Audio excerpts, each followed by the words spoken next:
주님께서 사용하실 수 있도록 정말 마른 막대기 같은 그런 존재가 되는 것이 바로 믿는다는 것이에요. 신앙생활하는 것이 바로 우리 안에 있는 세속적인 물기들을 다 뽑아버리는 것이 바로 신앙생활하는 것입니다.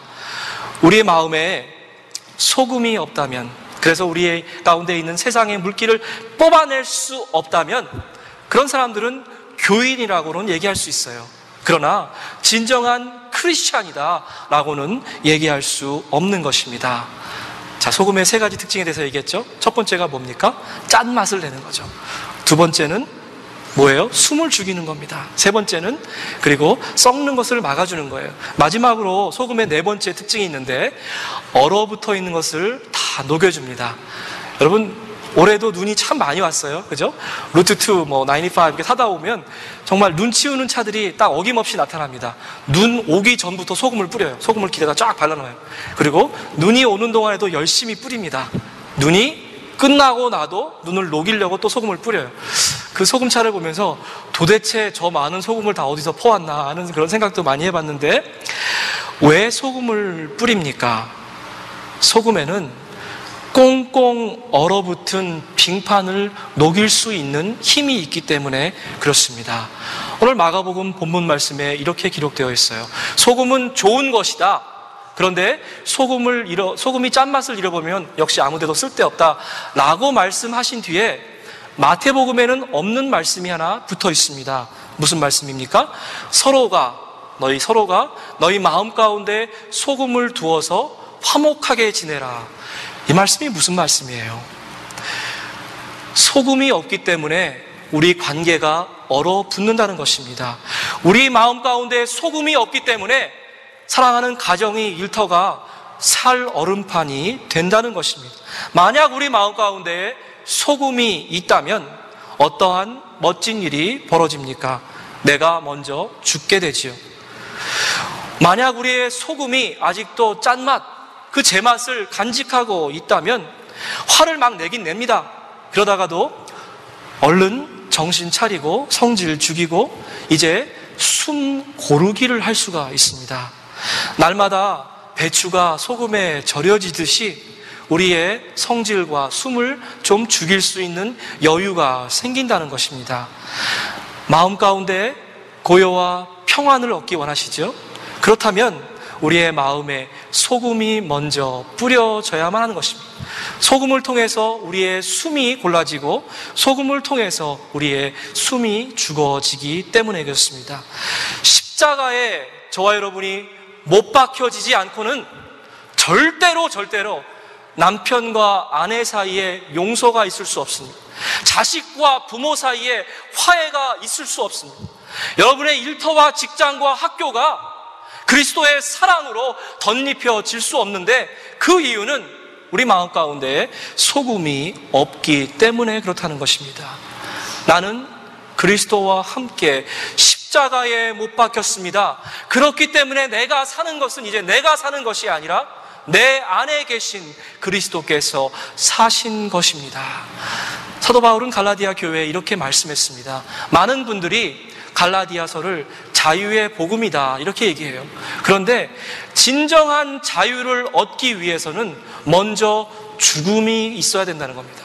죽음을 통과하지 않고서 만끽하는 자유는 진정한 자유가 아니라는 것입니다. 왜냐하면 내가 사는 것이 아니라 내 안에 계신 그리스도가 나를 대신해서 살 때야 비로소 진정한 자유를 누릴 수 있기 때문에 그렇습니다. 내가 죽어야 주님이 살 수 있습니다. 내 못된 성질과 내 못된 감정이 다 죽어야만 그때 비로소 주님께서 내 안에서 드러나실 수 있다는 말입니다. 주님께서 날 위해서 대신 살 수 있는데 그렇게 위해서는 내가 먼저 죽어야 된다는 겁니다. 여러분, 내 의지대로 내 노력으로 아무리 저 사람을 사랑하려고 1000만 번, 10,000번 결심해도 할 수 없는 것이 사랑이더라고요. 내가 정말 용서해야지 다짐하고 그 사람만 보면 먼저 안아야지 하다가도 안 되는 것이 있는데 그것이 바로 사랑이란 겁니다. 십자가 안에서, 십자가 앞에서 저와 여러분이 먼저 죽지 못한다면 절대로 부활도 없고 자유도 없다는 것입니다. 십자가의 사랑이 꼭 필요하지요. 자, 4가지로 말씀드렸습니다. 너희는 세상의 소금이다. 적어도 4가지 의미를 갖고 있는 것 같아요. 첫 번째로, 세상 가운데 살면서 크리스찬으로서의 짠맛을 제대로 내어라. 누가 봐도 크리스찬인 삶을 살아라. 이것이 첫 번째 교훈이죠. 두 번째 교훈은 뭡니까? 숨을 좀 죽이라는 거예요. 너 잘난 맛에 살지 말고, 네가 모든 걸 다 할 수 있다고 얘기하지 말고, 그리스도 앞에서 이제 좀 철저하게 너의 고개를 숙여라. 숨을 좀 죽여라. 이 말씀입니다. 세 번째로, 세상에 썩어질 것들을 너의 마음 가운데 담지 말고 소금을 통해서 세상의 물기들을 쫙쫙 다 뽑아내라 하는 말씀이에요. 네 번째로, 화목해 하는 소금이 있는데 너희들은 그 소금을 통하여서 어디에 가든지 이제 평화의 사신, 평안의 복음을 전하여라 라는 말씀이 너희는 세상의 소금이다 라는 말씀입니다. 이렇게 4가지 명령을 담고 있죠. 소금의 일반적인 특징을 가지고 너희는 세상의 소금이다 라는 말씀을 4가지로 생각해 보았습니다. 그런데 사실 이 본문에 대한 이해를 한 단계 더 깊이 들어갈 필요가 있습니다. 이렇게 우리가 소금의 일반적인 특징을 가지고 얘기할 수 있지만 이보다는 더 깊이 주님께서 너희는 세상의 소금이다 라고 말씀하셨을 때 어떠한 우리에게 영적인 교훈을 주셨을까? 제가 이 말씀을 붙잡고 한 주일 내내 씨름했습니다. 그리고 도달한 결론은 바로 이것입니다. 너희는 세상의 소금이다 라는 말씀은 바로 우리 가운데 예배가 회복되어야 된다는 말씀입니다. 전혀 연결이 되지 않는 말씀이죠. 소금과 예배, 이것이 어떻게 연결될 수 있습니까? 우리 크리스찬들에게 아주 못된 습관이 하나 있어요. 어떤 때는 잘 몰라서, 어떤 때는 알기는 알지만 아주 고의적으로 아주 이런 못된 짓을 서슴지 않고 합니다.